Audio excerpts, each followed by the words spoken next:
Hello and welcome back to the Edain mod for Battlefield Earth 2, the Rise of the Witch King expansion. And today, as promised, we are looking at Lothlorien, the Woodland Elves, and we're going to do this battle against Isengard in the very forests of Fangorn.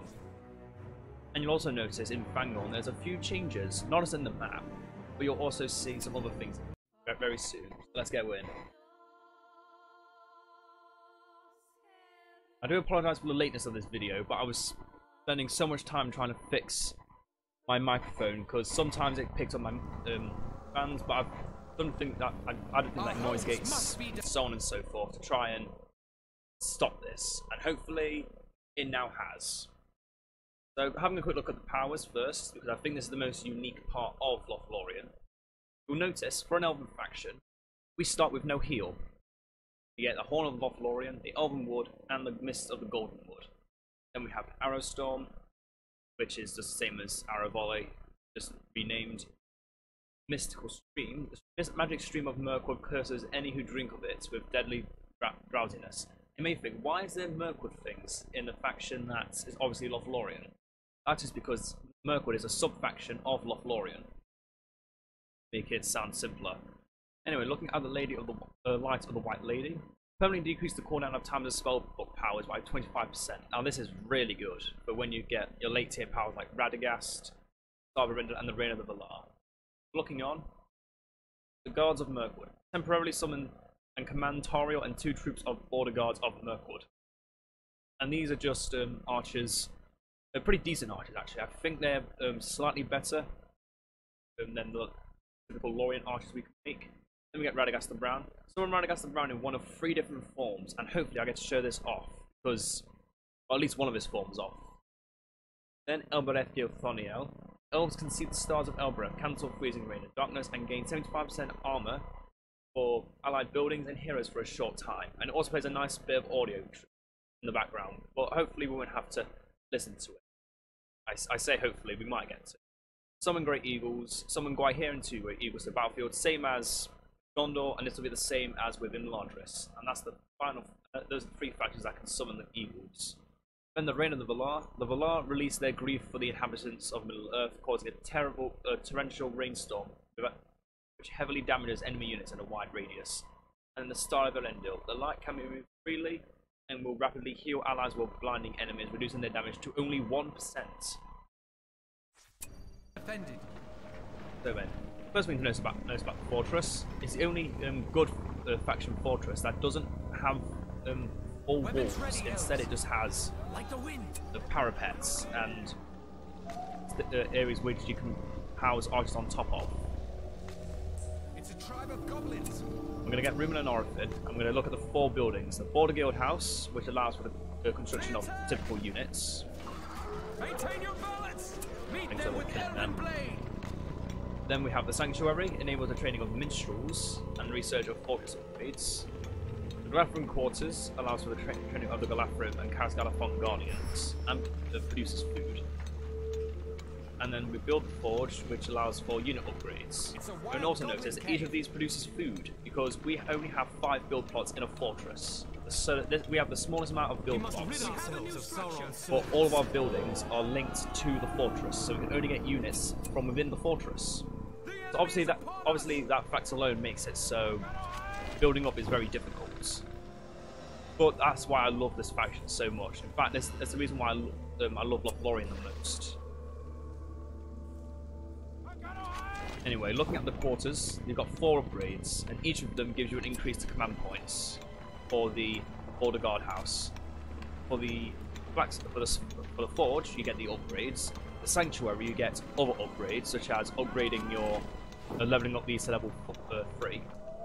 And also another thing to note, these actually level up periodically. Lorien archers ready for battle. Unlike those other factions. We're finished with this structure. Settle. So another thing to note, I'm trying to get as much said as quickly as possible so I can make sure I've gone over it properly. So we're just going to build the Bjorning Homestead. There's 3 choices for the settlement. The Malon Tree, which is just your like farm, but it has another set of upgrades to them. Go forward. We'll go to later. We must bring justice to the enemy. Next is Bjorning Homestead, which can craft which can make Bjornings from, which have this design, which can also turn into bears, as I didn't know. They have extremely good armor piercing, and also do massive damage. And as a bear, they do a lot of like cavalry charges. But as you can probably get to see, we have no cavalry in our starting army, our starting roster. And we can also recruit a hero here, Bjorn, and the Bjornings. And we can also activate Honey Harvest. So while doing this, we can't recruit the Bjornings at normal speed. Oh, sorry, we can recruit them at normal speed when we activate the Honey Harvest. But while the Honey Harvest is open, we're making money. Something else to note. There are Ents on this battlefield, and they are very, very annoying. Fight valiantly, elves! Weapons ready, elves. In fact, I'm going to must bring justice to the enemy. focus my archers and taking down that Ent. Draw them away. Wait, what the? Elves. My elven units took a detour for some reason. I didn't know about it. I'm gonna build the forge now. I will guard our people. So then, where was I? Talking about Malon trees. Yes, they get a final upgrade once they reach tier 3. I won't tell you what that upgrade looks like until we get to it. At least I'm fairly certain that's what it is, unless they changed it. They might have changed it, I don't know. Having a quick look at our units. You'll notice instead of a formation like that of Gondor, or a trait that changes them when playing of Rohan, the Elves of Lothlorien are control of the border guards, so the Elves of Lothlorien move 50% faster than 30 seconds. A nice little trail along them, and you can see them moving visibly faster. Because you are an ambush nation, you attack people from surprise, and they don't stand a chance against you if you play properly. Okay, that's one Ent down. Weapons ready, elves. I mean, elves are all 3 elven starting units, so the pike guards, the archers, and the warriors all have this ability. And it all gives them a nice speed boost. You also notice, Rumen and Orifin also have this ability. Rumiel/Orifin runs like the wind, moving 50% faster for a short time. Skills may be used in conjunction with Concealed Strike, which is the ability of... I sense a dark presence. Oh, here. We must keep our borders safe. Another thing to note is, when we select a Rumen and Orifin as our scout hero, it's not brought out as one, it's brought out as 2 different heroes. Get these raids. Weapons ready, So then, hold them at bay. Rumen and Orifin both have exactly the same abilities. Stellar weapons, Concealed Strike, Windrunner, and Mass Bread. Our valor will stand. I give this an arrow tower. Hold them at bay. So then, Concealed Strike. Rumen and Orifin use their elven cloaks to hide from his enemies, becoming invisible for 10 seconds. During this time, he can still move around and temporarily reveal himself to attack.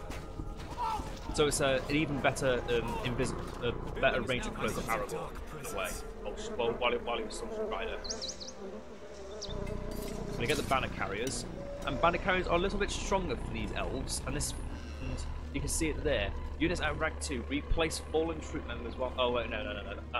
That sounds normal. We must protect the woods. I shall lead you well.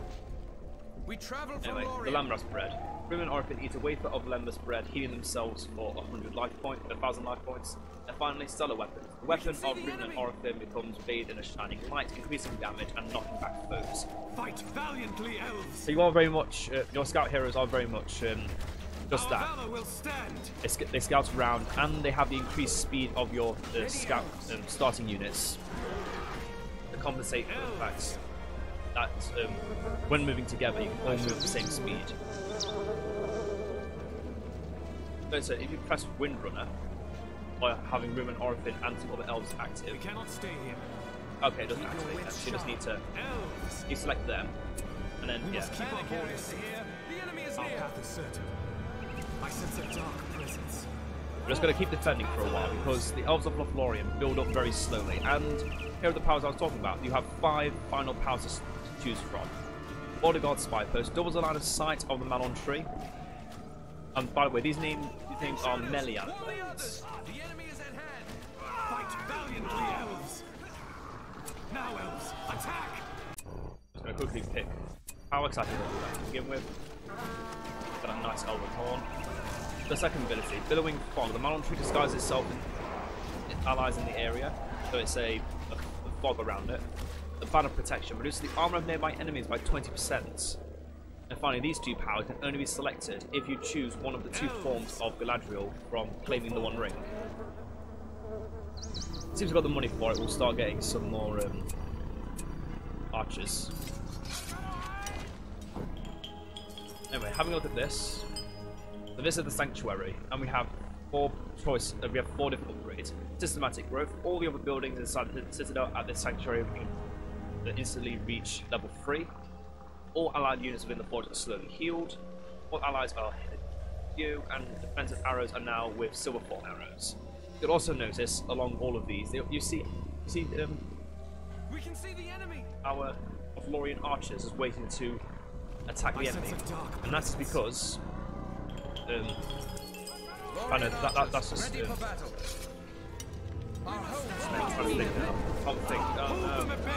watch for the enemy.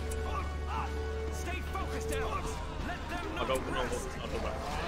Let's upgrade all of our units to level 2.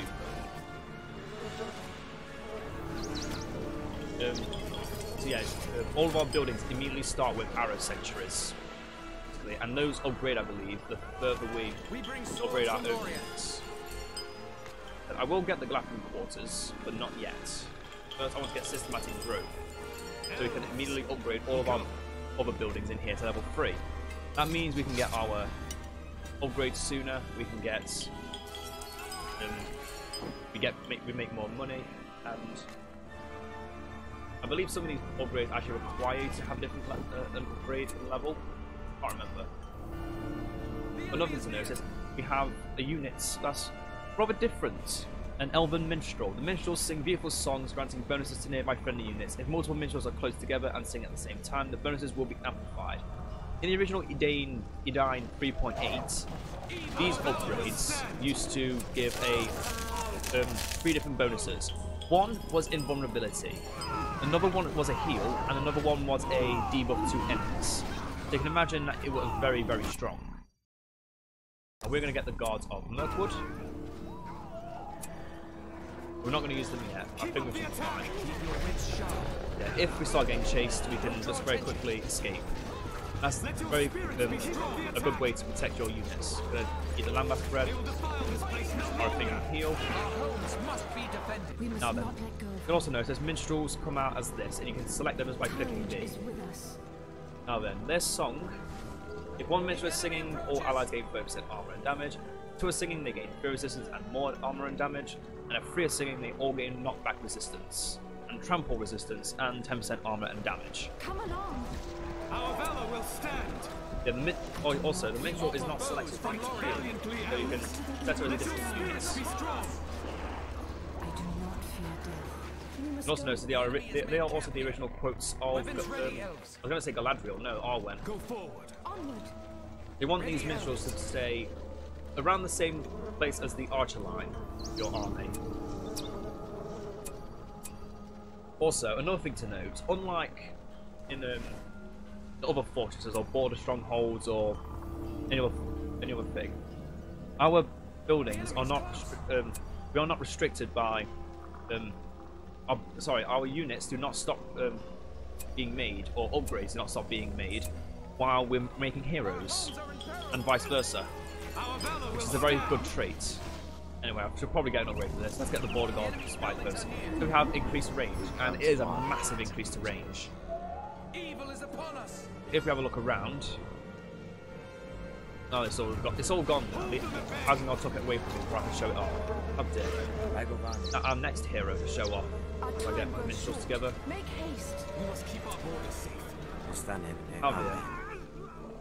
First thing to note, I should have said already, Ruin Orphan's quotes are the original quotes of Haldir from D32, and Haldir now has his quotes from the Lord of the Rings movies. Obviously, as Haldir always does, he can switch between bow and sword. While armed with a sword, he gains additional armor, because, you know, Haldir is always known to be someone who just runs in and dies. kind of why you always have to take care of it. That's why I'm going to keep it on a bow for now. Second ability, move unseen. Howdy and his men guard the borders of Lothlorien are adapt to staying hidden for a while. So target units are now hidden while moving, are invisible for 30 seconds. And that is really good. That's a really strong power because that just allows you to move in unhindered. And they get these master blades. Same as us forged blades, but they give different bonuses to different units. Cavalry, bonus against structures. Pikemen, bonus against cavalry and monsters. And swordsmen, bonus against infantry.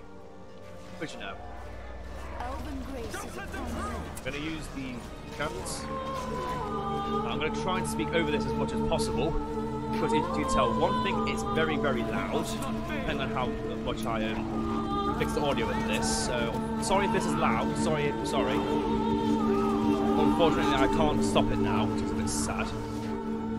But yeah, I think that's the only weakness I can think of while playing as Lothlorien is the fact that these guys speak far too loud. In fact, I might be able to fight it a bit. Beyond the voice, right? Voice, sound, music, I don't know. Do that. There we go, that sounds a little better. Funny looking at Tariel, she is the assassin hero of this faction. Unfortunately, she comes at, actually no, she's not the assassin hero, I forgot. She is a strong, you can go into a sword stance. Oh, Orphan just died. They're a hero there. And as I was saying, Tari has 3 abilities. Sword of the Forest will be cloaked while cloaked gains increased attack and speed, and attacks will temporarily interrupt her camouflage. Skill effects interrupt the camouflage. It improves at level 7. That's because this was originally from the Edain 3.8 update. So. Oh wait, no, I know now. Wait, we found the ring already? Okay, we're making Galadriel. Oh, that's ridiculous. We found the ring already. We've got to be quick because the ring will eventually disappear. Hopefully it won't take too long to get Galadriel. Otherwise the ring will disappear. Now then, as I was saying before, with the Melian upgrades, there's 2 different forms of these upgrades. Ban of the Dark Lady, or Inspiration of the Blessed One. Inspiration of the Blessed One is when she accepts... Oh, my minstrels are dying. Let your spirits be strong. And I am... Oh god. This is not good for me. Hold them at bay. Also, my minstrels have a lot of health for some reason. That debuff. That's a debuff from Wormtongue, or is that something else? That could be the rings debuff, actually. Elves, I will guard our people. Oh no! Oh yeah. Now that now Orphan's dead, we can't get him back until Rumil dies as well. Galadriel's about to touch the ring, and we can either make her super buff. Oh, you! Oh, that's annoying. Wait till Radagast. I am not alone. We need some more units. Lorien archers, ready for battle. The enemy is upon us. I have no way to speed these up without the Galadriel quarters, so let's get to that. The Galadriel quarters upgrades the speed of units, of unit recruitment. Look now how they've got his vulnerability, the Shining Arrow. How they shoots a mighty shining arrow which deals damage and paralyzes nearby enemies. Left click on the icon and left click on the target. I'm just going to auto it so he will do it immediately, and that does a small fear around him, I believe. Does a nice bit of shining blue light. Yeah, and paralyzes them. But Galadriel has the ability we can upgrade it. We must rid ourselves of Sauron's swords. We need more resources. Yep, increase the speed. I sense a dark presence. Production. The enemy's away from here. Near. Come with me. We bring swords from Lorien. We must keep our borders safe. We cannot stay here. Bring it together. Attack them. Weapons ready. And then put on roll. That's the blades. I'm gonna sneeze. I'm gonna sneeze. Go back.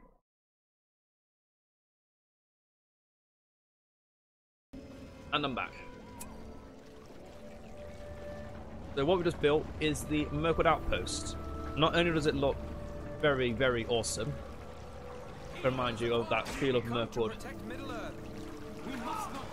but it, like Lothlorien, or our fortress, requires upgrades to get certain things. The Troop Chamber and the Vault of the King. We're going to get one Troop Chamber so we can begin recruiting the basic warriors of our faction. Not our faction, of Mirkwood, sorry. I'm going to get Radagast the Brown. And as I said, there's 3 different forms. There's him on foot, him on an eagle, and my favourite, when he's on his sleigh. He can't attack people while on his sleigh, unfortunately, but he is technically cavalry, so he can charge and kill them. Move our units back. Wine cellars with a heal. Now, Radagast on his sleigh has 3 powers. In fact, no, just overall he has 3 powers. But this power here changes depending on what he's on. An eagle, his sleigh, or while he's on foot.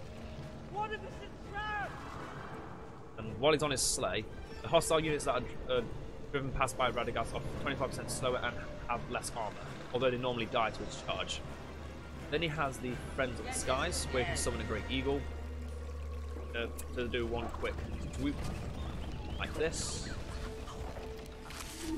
And finally, break the spell. Radagast uses natural magic to break the spells of evil, restoring the nutritious allies and nurturing allies. Sorry, that's just a small heal. Okay, that eagle, I can't use him. There's one thing, and then he goes.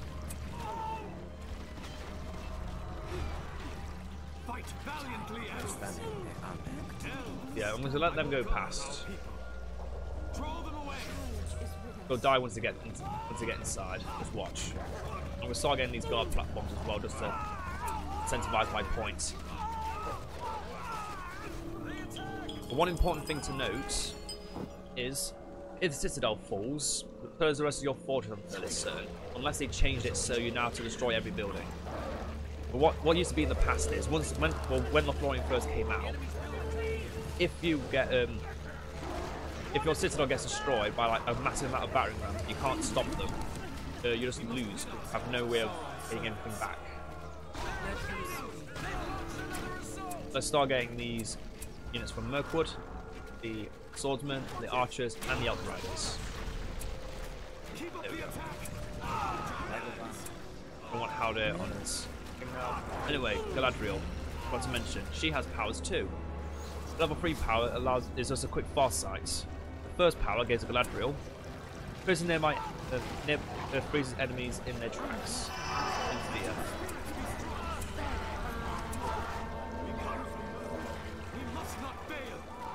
Now, let's have a quick look at how beautiful these units are. Look at that. Granted, they won't stay still because they've got battering. But their stance is a shield wall formation. Although it doesn't look like it on here. Gives them armor but less damage. It doesn't. You also know it doesn't slow them down, which is a nice thing to have.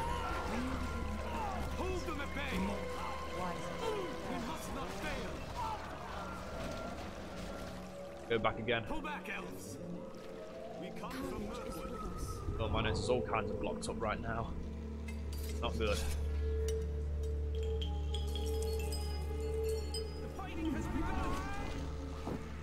We have much to do. Probably think about taking these areas, turning off the awnings. We must rid ourselves of Sauron's servants. Go forward. Why are my units all the way in enemy fortress? Our homes must be defended.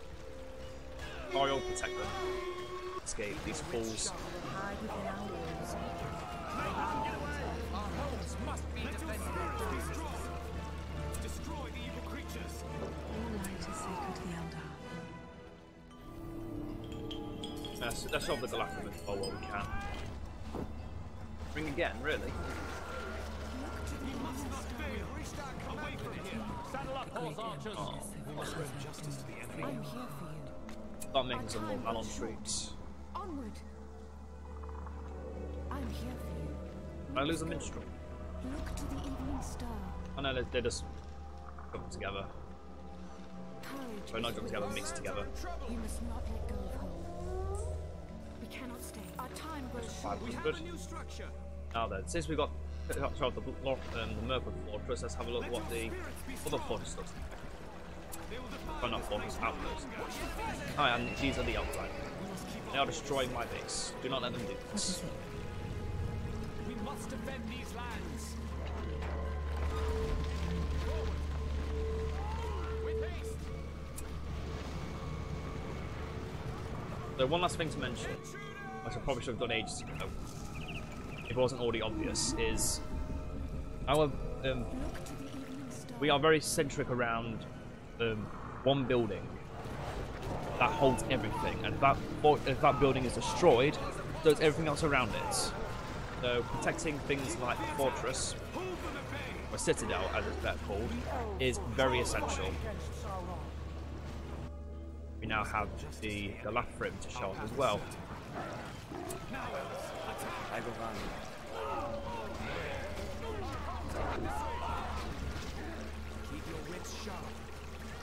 Just trying my best to keep everything from falling apart. Not doing very well at it though. Not doing very well at all. We need a bit more infantry. Oh yeah, if you can't build while a building is rebuilding, that's something important to note as well. So then, the other fortress looks exactly like, or doesn't look exactly like, but acts exactly like the other fortress, but it has all the other upgrades incorporated into it anyway. Well, it's not incorporated yet, but it can be incorporated into it. Training with border guard units and command point increase as the minstrels and surrounds the seething fog. It allows for the Lothlorien March Wardens and 50% increased recruitment, and mans the forge with archers to protect it, and then the forge allows to make upgrades. Obviously, if you have an outpost and you want to build your upgrades from elsewhere, from not outside your main fortress, then that's the one way to do it. Easy's Wild Riser. Go away. And the rest of Galadriel's powers, now we have a bit of a reprieve. Gifts of Lorien. Galadriel uses her gives useful gifts to aid friendly heroes, granting them various bonuses. To Rumen and Orphan, they're given heavy armor, which increases their defense, but lowers their speed only a bit, which can obviously be increased again. Haldir has his glowing bow, or glowing arrow, ability to become a white arrow, which deals increased damage and stuns nearby enemies in medium radius with fear. As you can see, the March Wardens, just like as they are, sorry, not the March Wardens, the Galadriel, just like they are as the Elven Warriors of Rohan all the way back in BFME 1. Switch between sword and bow, and you can get both those their upgrades. I'm just going to put them into the sword stance.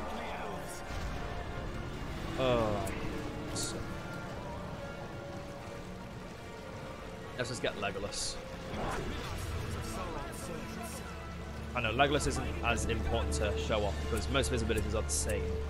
Branduil is someone that's worth showing a lot of. Oh, I wish I could destroy their siege works, but it's too far back. There's too many arrow towers, and I have no siege yet. So this is where we can get our siege equipment from, the Entmoot. Not only do we require a settlement to be able to siege a castle, but we need a free settlement that we're willing to give up making resources on, so we can get the Ents. Although half the time it is worth it, because the Ents are very good. Talk about things that are very good. Branduil. First, I'm just going to show off each of his different stances. His staff stance, when he uses his staff. His normal sword stance, which is his battle stance, and then his aggressive stance, which is where he uses two swords. Each of these stances give different bonuses as well, instead of just giving him a nice different look. For the staff stance, he knocks back enemies he hits. His normal fight stance, his attack speed is increased, and his double sword stance, enemies within wide range. Oh wait, no. he attacks in a small area of effect. If you're fighting like horde armies, you want him with his double swords. If you're fighting elites or strong units, you want the sword stance. If you're fighting units that, if easily destructed, they are weak, you want the staff stance. This time I'm going to show off Radagast on his eagle because I want to get rid of these pesky things. So, the first change is he doesn't have his Basketball Rabbit ability. He now has the Raven's Cry, which is a revealing area. Or is it? Is it a debuff? Oh no, it does fly to the area, revealing everything in sight.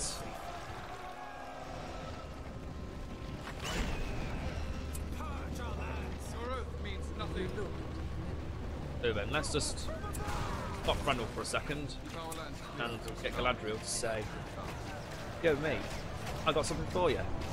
What is it? I'll show you. Armor! And that is Galadriel's gift to Thranduil. He gives him his about 5 armors medallia. And I have a lot of money I have not been spending in. I should probably get to that. Oh, they are expensive. We'll come to these upgrades later. So, talking about the rest of Galadriel's elven gifts, since I keep falling off topic. Haldir gives a white arrow. Celeborn gets his armor, which gives him more attack and defense. Thranduil gets his battle armor, which improves his defense and improves his shield wall skill, which I'll talk about later. Legolas gets the Galadriel bow, and that improves his hawk strike and arrow wind abilities, which we all know of, or we should. If you don't, then you might need to read up on what exactly you can do in BFME 2. Yay, I made it rhyme. I'm going to avoid Elfbereth Follow because I'm fairly certain, like with the minstrels, it will be very, very loud. I'm going to destroy this. And unlike with the while playing as Gondor, you don't hear Pippin yelling, "The eagles are coming," because, you know, he doesn't exist in this faction. So Legolas, instead of having Hawk Strike at level 1, he gets it at level 3. Level 1 he gets his Knife Fighter, which gives him more armor and attacks enemies around him in AoE. Elven Eyes, which is the only new ability he has, gains temporary increased sight range and weapon range and armor and reveals hidden enemies. So it's basically like Pippin's ability on steroids. It really is. It's just that much stronger.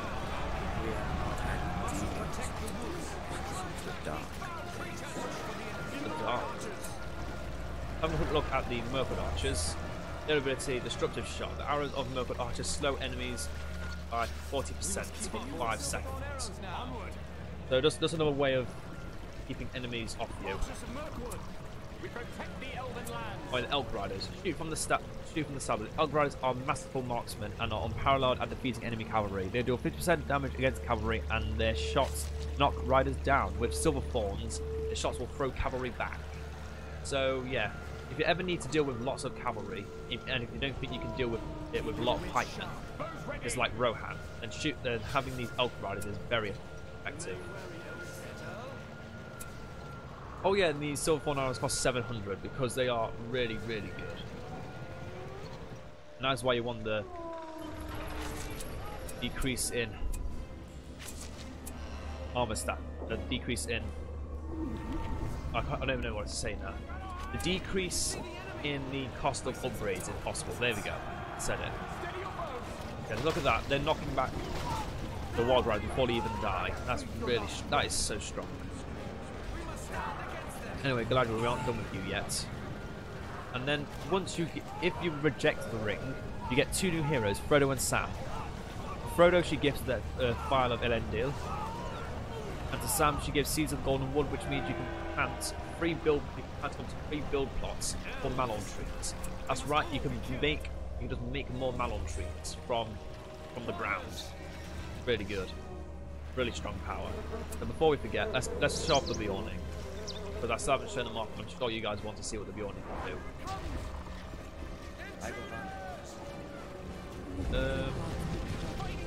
Oh yeah, Galadriel's attack is very strong as well. Just to mention, because originally her basic attack is that it's a white stream of light against units, but against buildings, she does like a kind of storm thing, like she does the Doggle Door in well, as it's depicted.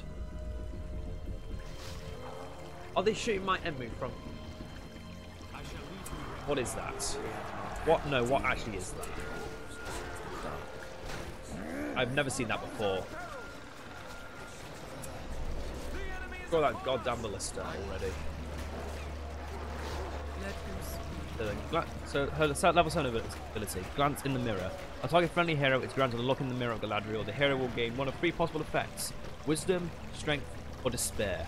So Strength, Wisdom makes their cooldowns come down faster. Strength, which is green, increases damage and armor, but Despair means they're losing damage and move slower. I'm not just gonna cripple Isengard a bit, just because they're annoying me. They really are just annoying. Although the sad thing about it is, since Isengard's upgrades, their buildings all come from once you've built it once in any building, it's immediately done everywhere. There's literally no way I can stop them from just annoying me over and over again with siege equipment. They'll just keep bringing it back. I'm fairly certain once I leave, they're just going to make it again. But yeah, the Glance in the Mirror is kind of a so a 1 in 3 chance of being bad, or a 2 in 3 chance of being really, really good. You have to consider, is it worth the risk? So now looking at the Beorning. No real skills to them, other than, as you can see, it can transform into a bear. Beorning can switch between bear and human form after a short cooldown. While human, they deal heavy armor-piercing damage to single targets and buildings, and are strong against pikes. In bear form, they deal less damage overall, but gain AoE knockback on their attacks. They also move faster, trample enemies, and become more vulnerable to pikes while in bear form. So literally, you can make them. You can either keep them as a cavalry unit or as a heroic army killer. They have both really, really good abilities. Then you've got Beorn, which can do exactly the same thing when he starts out. Then he has a lot more. And some of these powers change as he turns into bear. We're looking at his human form currently. Ferocious Strike. Grim Beorn strikes an enemy, dealing heavy damage and knocking them back. So similar to like a Gimli Slayer basic attack, but a little stronger, and it's not AoE. Move everyone back again. Second ability, Survival Instinct. Grim Beorn heals nearby allied Beornings and himself, so he is mainly a Beorning sustain character. Don't use him often unless you do use a lot of Beornings for things like Survival Instincts. Then Beorn's Beard. Grim Beorn, like his father before him, is a master beekeeper and can call his insect friends to aid while he needs it. Summon several swarms of bees who will damage nearby enemies, so just a small AoE around him. And finally, Power of the Wildness. Beorning's fury cannot be contained. For 20 seconds, he tramples enemies, is immune to arrows, and has 50% armor and damage. As he turns into a bear, however, his axe becomes a deadly bite. Ferociously bites an enemy, dealing heavy damage and knocking them back. Oh, that's it. That's the same. Oh, okay, that's actually really good. That's still really good. I hate Isengard so much right now. Why did I choose to fight Isengard? Why did I subdue myself to this torture?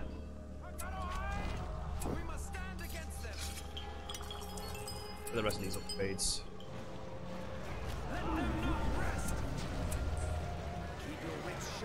Upgrades for people who haven't already got it.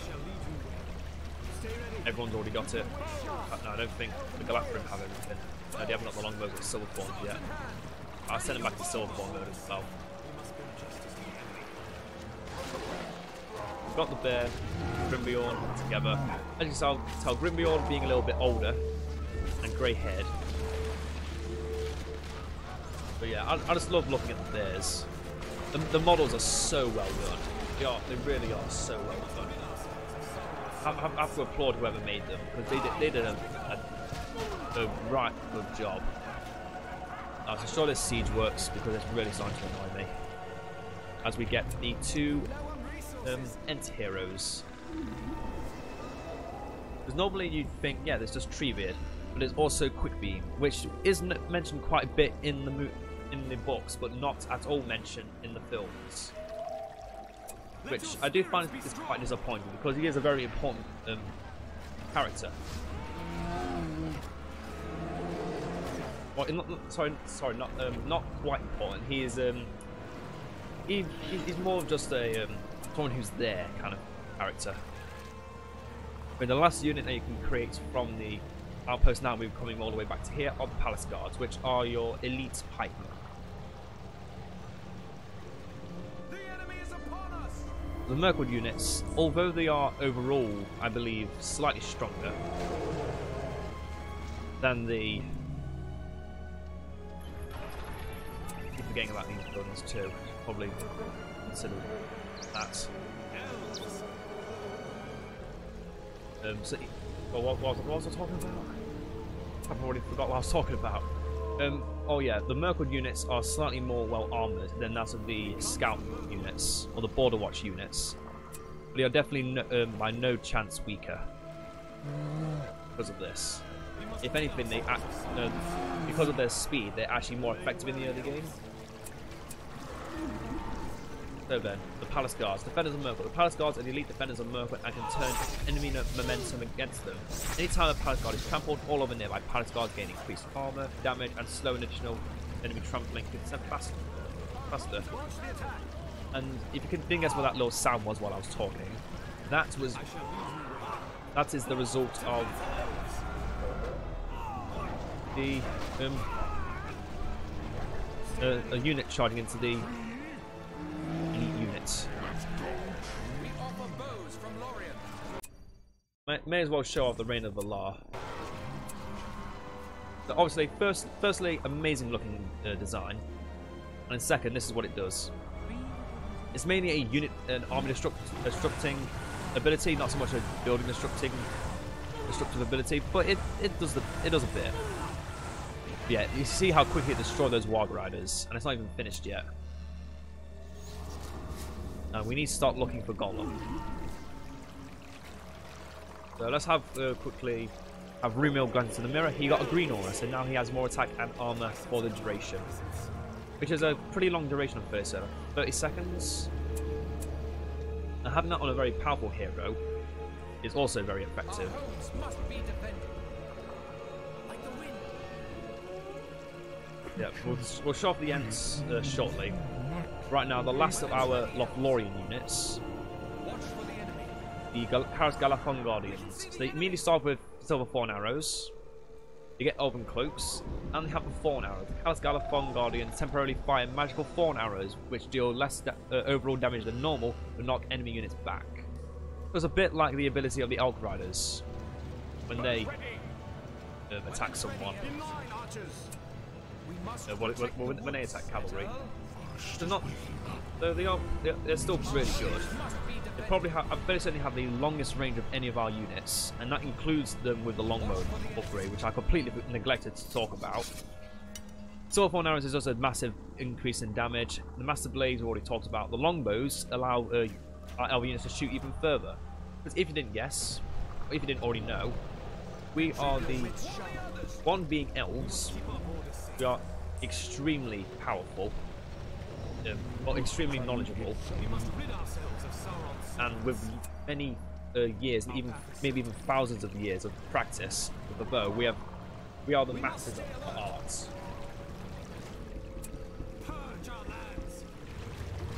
So the last time the last of Radagast's form, God, might as well shop everything. Is Radagast on foot, and as you can guess, as you can imagine, like most wizards on foot, he has a wizard blast. For Nature's Wrath, Radagast uses his mastery of the magic and nature to blast back the target enemy units. Left click and then left click again. I think it has a little bit of leaf animation to it. Oh, when he has another ability, yeah.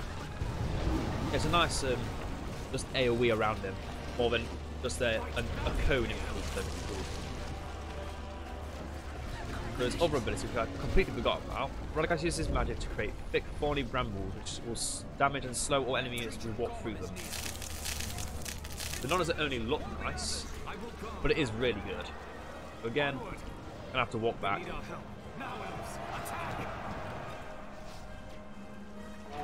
Where'd they get that from? Why is it there? What is going on? I'm so lost.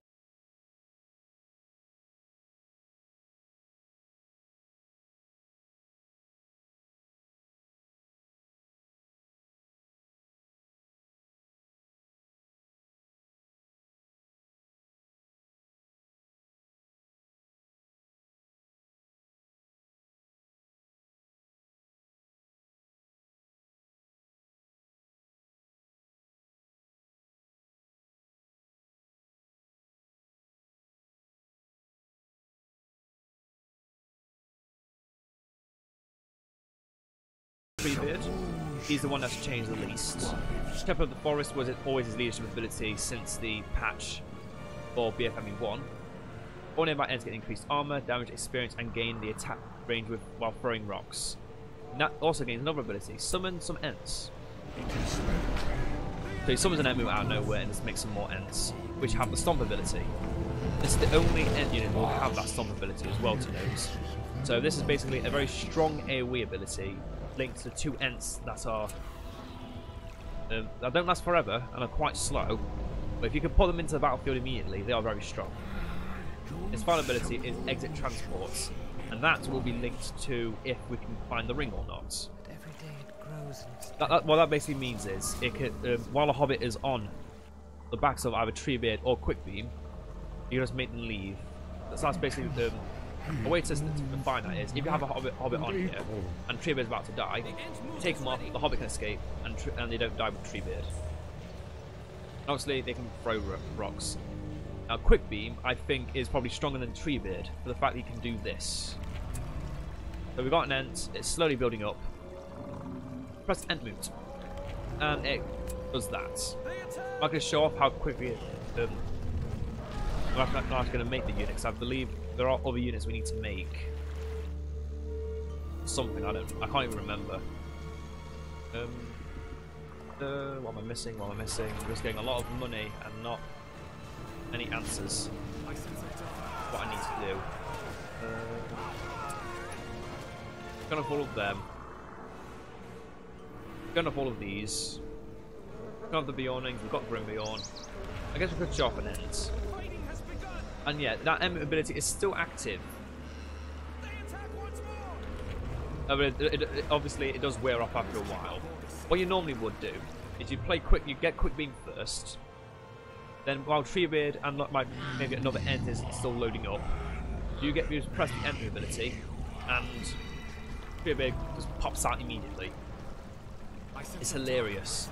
It's also a very powerful ability. And as you notice, unlike Treebeard, Quickbeam is quite fast on his feet.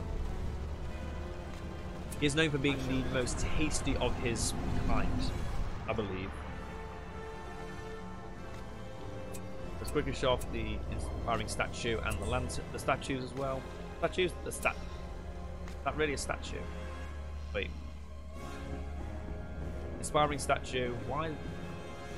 Okay. That inspiring statue and a statue. Legos, what is your elf eye see? Not enough, unfortunately. Gladriel, what can your vision see? Wait a second. Okay. Build them out permanently. I forgot that existed. Yeah, they're actually called lanterns, but for some reason they're named statues. Yeah, these are the lanterns, and these act as like a you know those terrifying statues of Mordor? Well, it's basically them. Obviously, you can place them around. Then the inspiring statues give leadership bonuses. Oh, that looks beautiful. The blood in his fangs is so well done there. Gotta give him credit where credit's due. Talking about what's due, I'm due to find the ring. But we still have one more hero to show off, and this is probably my favourite hero of this faction, and he is the hero assassin of the faction. Celeborn. First ability, Lord of the Golden Ward. Celeborn fights to protect his land from invaders. Each enemy hero within a medium vicinity will grant Celeborn more damage and more armor. Up to 11. So you can get 110% and 55%. Oh, we found the ring. That was quick. Oh, give it to Galadriel. Yeah, more heroes around him. He becomes stronger, and that ability gets made even stronger with his final ability, Lord of the Firstborn. Wait, what? Becomes Lord of the Firstborn when using the Mighty Silver One. Yeah, this ability makes all of his other abilities stronger. Looking at his second ability, Silver Blade. Celeborn bathes his blade in silver magic. 30 seconds against increased attack speed and experience, and that becomes Shining Blade once he reaches above that. I want to show off the rest of the elven gifts. But I also want to show off what Galadriel can do when she accepts the ring, because she becomes a beast. Something moves in the shadows. But also she makes everyone around her fear her. Everyone, ally and enemy, lose 25% attack and armor around her. She also has Vision of the Dark Lady. It's a terrible vision causing enemies to flee in terror. Stronger than the foundations of the earth. Galadriel's terrible power is stronger than the very foundations of the earth, which she can manipulate at will, heavily damaging structures in the target area. Treacherous as the sea. Galadriel is treacherous to her foes as the sea. She can manipulate the weather of the world as her will, creating a furious tornado which will heavily damage enemies and send them flying through the air. So that's her original tornado ability from BFME 2, which she as the ring hero.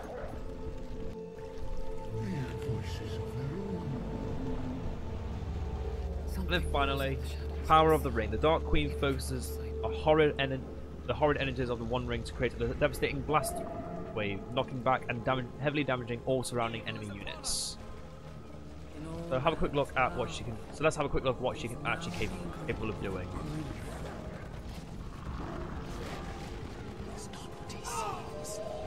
So her basic attack against buildings is the same, but has a bit of an extra effect to it. Add to the dark corruption that has been slowly consuming her as she's become the Dark Queen.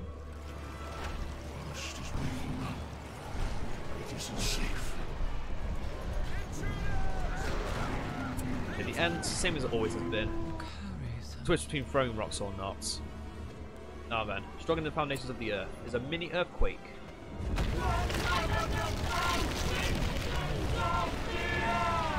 And she makes that very nice quote from the Fellowship of the Ring. Since we haven't shown Mist of the Golden Wood yet, and those who haven't seen BFME 2's Mists, there it is. Yeah, Galadriel on her own is a one-woman army. If you see her, you should run. You should run far away because you are not guaranteed to live. In fact, no, you're guaranteed to die. Just look at that. That's her new basic ability. Not basic ability, basic attack against units. An AoE around her that actually is really, really strong. So you no longer see her kicking things, unfortunately. But you know, she still beats the crap out of everyone around her. Let's watch this. Unit gone. Battering ram, not too much.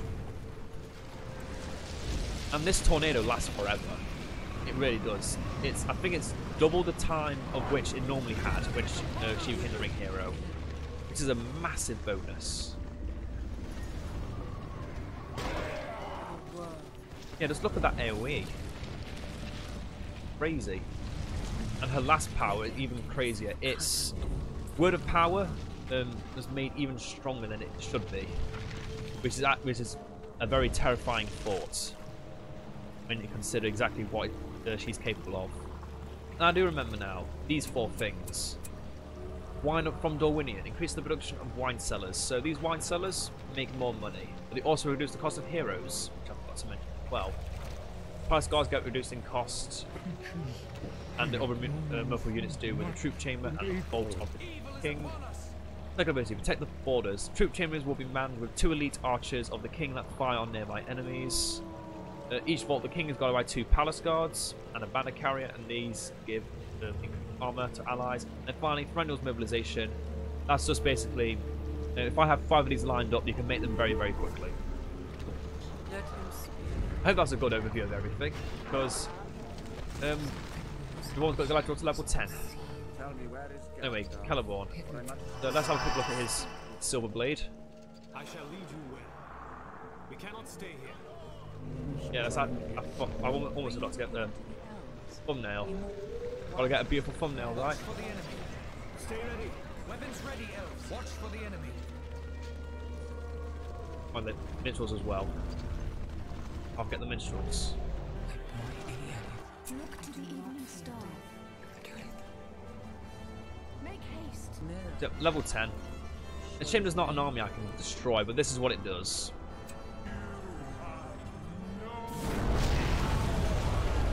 Not only does it look amazing, but in the original Edain 3.8-bit version, I can't remember the exact quotes, but it sounded so epic. It really did. I think it's something like Einish Gunkol Adashaimenestini Belonged. And the way she says it, it just gives that echo. Oh, it sends shivers down your spine. It really does. Galadriel is probably my second favourite ring hero. You might be wondering who's my favourite. Well, do you have to guess? Sauron. Sauron is my favourite ring hero. I mean, how can you misplace Sauron out of being the best ring hero in the game?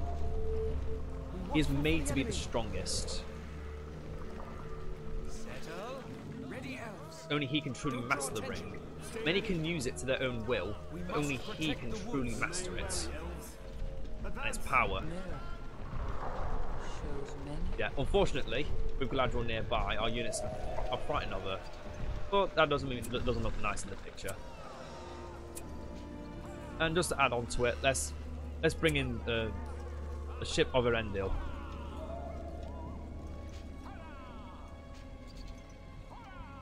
And isn't that beautiful? So let's end it. So just a quick reminder of what this does. Vingalot is its name. And what it does is it heals nearby, it heals units inside and makes enemy units do nothing. They do 1% of their normal damage.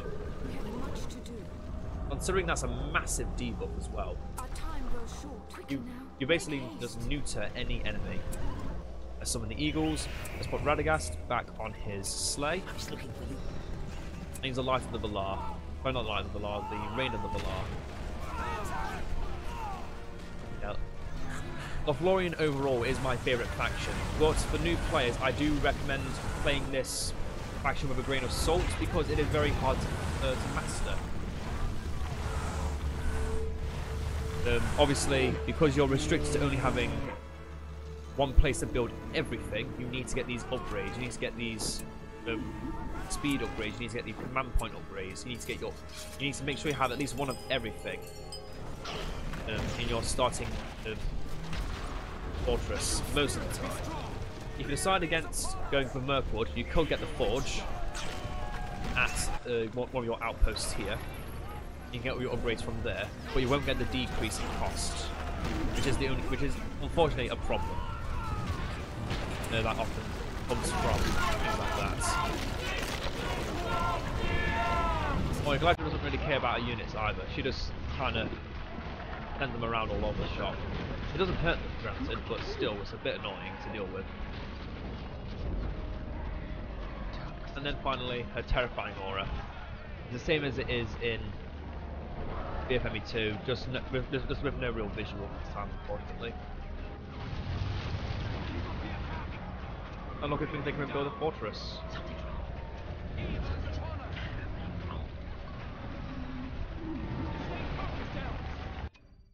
So, a quick video of everything I've said. So for those that did, so for everything I said that didn't make sense, it can make more sense. Lothlorien is quite difficult to play with. Its starting units have a lot of mobility and can hide. Scout heroes are 2, and but they are all both brought together. Your fortress works very differently to other factions in that everything comes from the citadel. And you have to consider things such as do you want to make Galafrim? Do you want to make a lot of because normally you want to make a lot of Lorien swordsmen, archers, and pikemen to begin with. So you want at least 2 or 3 of those border guard houses. Then there's the sanctuary. If you want to get those upgrades, so you can make more money in the early game. Pay 1500, get them all level 3. So you want to increase the speed of making units. Get a Galafrim watchtower. So yeah, I must admit the Lothlorien battle style is very much the same almost all the time. You make your units, you normally start expanding and making things like Malon trees or Beorning hut if you want to make Beornings. You normally only want to make Beornings against either horde nations where they're bears, because Lorien units don't yes, they can kill horde armies quick, but unfortunately don't kill them quick enough where a cavalry unit will be useful, but unfortunately you don't have any dedicated cavalry. Require an outpost to make cavalry. So Beorning Homestead is always something to consider. Only build an Entmoot if either you're just playing to have fun, or if you need them. Otherwise, you don't really need Ents. If you need to destroy walls, yes, you use the Ents. If you don't, if it's just against Isengard, Mordor, or another Lothlorien, there's no point. You can build Ents, but in my opinion, it's something to consider after everything else. Heroes, if you're fighting against a faction that has a lot of heroes, go Celeborn. If you just want someone that gives a lot of leadership to everyone, go for Haldir. And obviously, there's Galadriel as well. And of course, Thranduil and Legolas are behind the Mirkwood outpost, so you need that before you can make them. But I hope you all enjoyed. This was a very clustered video, unfortunately. Again, not feeling too well, but trying to get at least trying to get 1 video out a day. Also, again, sorry for the lateness of it. I did have to sort everything out, but hopefully everything is now sorted out. You can hear me pretty well. Background music isn't too loud. You can't hear my fan in the background, which was making all that noise. I have finally confirmed it, and I have managed to fix it temporarily. What I hope is that it's been fixed. So I hope you all enjoyed. Leave a like if you enjoyed. Subscribe if you want to. And the next faction we shall be playing as is Imladris, which next to Lothlorien, Imladris is probably my favourite faction. It's not too difficult to play as once you understand all the parts of the puzzle. Imladris is very difficult to play with when first playing them. But we'll get into what they're more capable of against a new faction, Angmar. So, I'll see you all next time. Farewell.